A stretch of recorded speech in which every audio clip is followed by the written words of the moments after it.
From Toronto studios, this is the Muslim News on Muslim Network TV. Assalamu alaikum. I am Aishah Ashraf. Our top story tonight. More than 80 advocacy groups joined together to organize protests in 8 states and the nation's capital, Washington, D.C.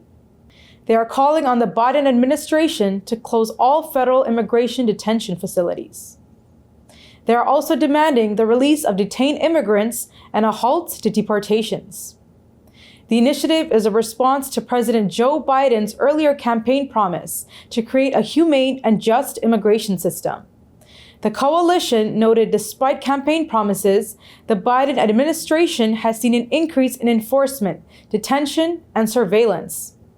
By July 2023, more than 90% of detained immigrants were being held in facilities run by private prison companies, making billions in profits. At least 11 people died in the custody of U.S. Immigration and Customs Enforcement and Customs and Border Protection during Biden's tenure. Special Prosecutor Jack Smith is requesting a gag order on former President Donald Trump. He argues that Trump's inflammatory rhetoric threatens to undermine the upcoming election fraud trial. Smith cites a series of remarks Trump made after his indictment, including a social media post reading, "If you go after me, I'm coming after you." Trump has also called the judge in the case a fraud and his prosecutors a bunch of thugs. Smith argues Trump's language has led to real threats against the court and prosecutors. He says Trump's repeated attacks on potential witnesses also could prejudice jurors and influence testimony. Trump is accused of trying to distort the outcome of the 2020 U.S. election and disenfranchise American voters with false claims that he won the election. He has pleaded not guilty and is scheduled to go on trial March 4th, 2024. Smith asked the judge to prohibit Trump from making disparaging, inflammatory, or intimidating remarks about anyone involved or potentially involved in the case. Wisconsin Democratic Attorney General Josh Kaul has filed a lawsuit challenging Republican senators' attempt to fire leading election official Megan Wolfe. The senators' action was challenged on the grounds that they lacked authority. The 22-11 Senate vote, strictly along party lines, is seen as an attempt to give more control to those who dispute the credibility of the election results and spread conspiracy theories.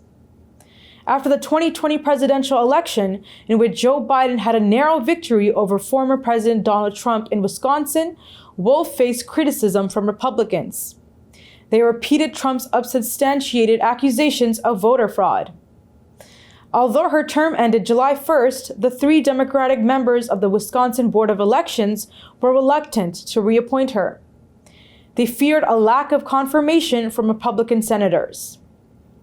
Despite warnings from the legal counsel and the state's Democratic Attorney General, Republican senators, led by Senate Majority Leader Devin LeMahieu, voted against Wolfe.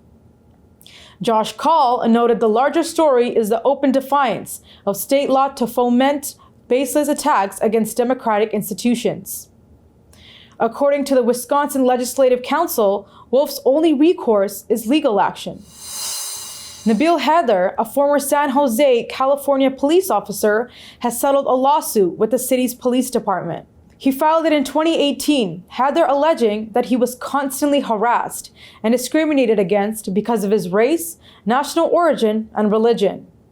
Heather, who is of Lebanese descent, alleged he was subjected to increased anti-Muslim comments after the September 11, 2001 terrorist attacks.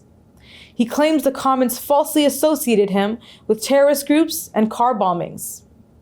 He said during a November 2017 police briefing, when veterans were being recognized, a sergeant joked that Heather had been with ISIS for 2 years.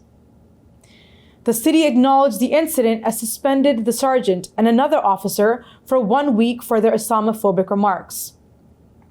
A proposed settlement, available on the city's website, will be presented to the City Council for approval on September 26th. If approved, San Jose will not admit guilt or assume liability for Heather's allegations. Heather's legal counsel did not comment on the tentative settlement.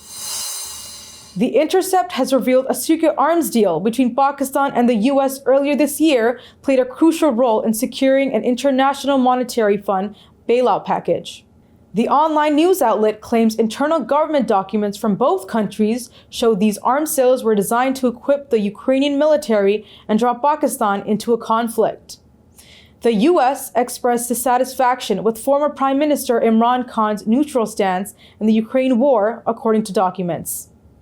After Khan's ouster, Pakistan became a key US ally in that war and was rewarded with an emergency IMF loan. Documents disclosing the deal show arms deliveries to Ukraine took place between summer 2022 and spring 2023. The financial boost from these arms sales was critical for Pakistan to meet IMF financing conditions. With this economic relief, the military continued its crackdown on Khan supporters and dissidents, jeopardizing Pakistan's democratic future. In a May 23rd meeting, Pakistani Ambassador Masood Khan and Deputy Secretary of State Donald Lu discussed how these arms sales could improve Pakistan's financial situation. The IMF offered Pakistan a $3 billion standby arrangement to replace the previous $1.1 billion advisory loan, which came with stricter conditions. Last month, The Intercept reported the existence of a secret Pakistani cable containing direct evidence the State Department supported Khan's ouster through a vote of no confidence. Russian Foreign Minister Sergei Lavrov has said that the US is waging a war against Russia by supplying weapons. Speaking on the sidelines of the Eastern Economic Forum, he said the delivery of longer-range missiles by Western countries to Ukraine will not change the essence of what is happening on the ground. He adds that Western nations are ready to inflict a strategic defeat on Russia with their hands and bodies.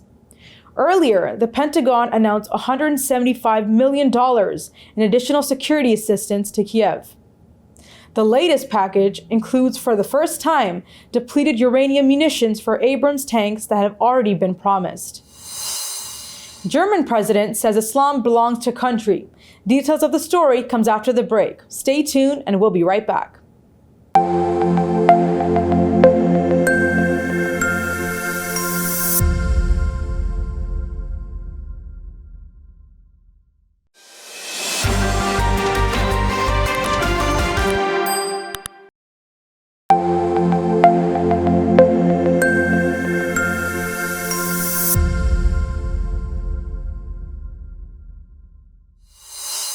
Welcome back.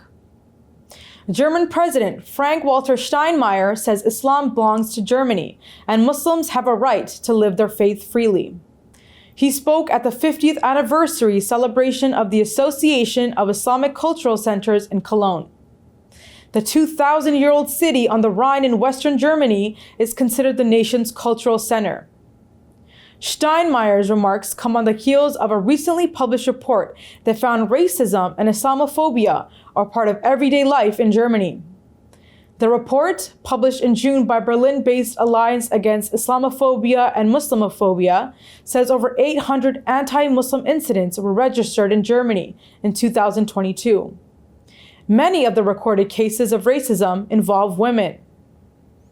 The German president noted that freedom of religion also means protecting the rights of all believers.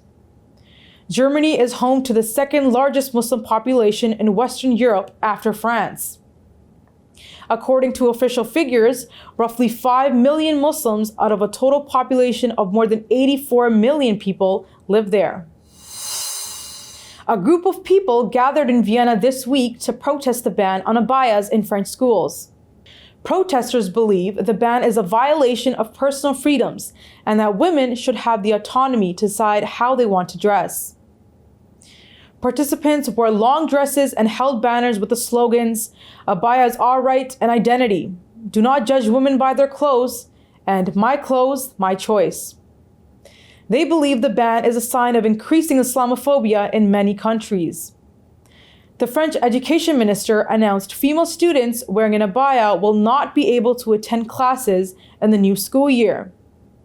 Among the prominent voices at the demonstration was Bailout, who has gained a large following through her social media activities. Bolat told Anadolu news agency women should have the autonomy to decide how they want to dress. She also pointed to the rise of Islamophobia in many countries around the world, citing France as an example due to recent policies. Military leaders from Mali, Burkina Faso, and Niger have signed a joint defense pact. The treaty, known as the Liptiko-Gorma Charter, establishes the alliance of Sahel states. These countries, once under French colonial rule, are trying to reduce French influence in the region. Assimi Goïta, Mali's junta chief, says the main goal of the charter is to promote collective defense and mutual aid for our citizens. All three countries are struggling with terrorism, especially in the Liptiko-Gorma region, where their borders converge. Abdoulaye Diop, Mali's defense minister, stressed this alliance represents military and economic cooperation. Since the 2012 insurgency in Mali, which spread to Niger and Burkina Faso in 2015, these countries have experienced political upheavals, including coups. Recent tensions intensified when the Economic Community of West African States hinted at a military response to the coup in Niger. Mali and Burkina Faso warned such an intervention would be perceived as an act of war. The new charter commits these states to support each other, including militarily if one of them is attacked. Somalia on Saturday launched a historic national identification card and registration process in an effort to foster digital transformation in the Horn of Africa country. Somali President Hassan Sheikh Mohamud and Prime Minister Hamza Abdi Barre are the first to receive the cards. Mohamud described the rollout as a key milestone. He said this crucial document will enhance security, public service provision, and provide citizens with means to establish their identity. The National Identification Card rollout comes as Somalia is in the middle of a war against an al-Qaeda-affiliated terrorist group. Israel has shut the Ibrahimi Mosque in the West Bank city of Hebron to mark Jewish holidays. According to the mosque director Ghassan al-Rajabi, Israeli forces closed the Ibrahimi Mosque on Friday night to Muslim worshippers, while it was open to Israeli settlers. He says the mosque will remain closed until Saturday evening. Israeli settlers observed the Rosh Hashanah holidays from September 15th to September 17th this year. They will also mark the Sukkot holiday at the end of September and Simchat Torah holiday on October 6th. During Jewish holidays, the Israeli army seals off the mosque to Muslims for up to 10 days a year. Revered by both Muslims and Jews, Hebron's Ibrahimi Mosque complex is believed to be the burial site of the prophets Abraham, Isaac, and Jacob. After the 1994 massacre of 29 Palestinian worshippers inside the mosque by Jewish extremist settler Baruch Goldstein, Israeli authorities divided the mosque complex between Muslim and Jewish worshippers. India's opposition coalition has decided to boycott 14 anchors from different TV networks. They accuse these anchors of spreading hatred and being biased towards the ruling Indian nationalist Bharatiya Janata Party, headed by Prime Minister Narendra Modi. The Congress Party is a key component of the alliance. It has stressed its refusal to participate in broadcasts it calls hateful and says such broadcasts degrade social values. The opposition claims that many news broadcasts from TV are biased towards BJP interests, sometimes leading to the exclusion of Muslim and Christian minorities. Reporters who criticize the government often face legal and online attacks, particularly from BJP supporters. The acquisition of a significant stake in NDTV, a previously independent television station, by Modi ally Gautam Adani has raised further concerns.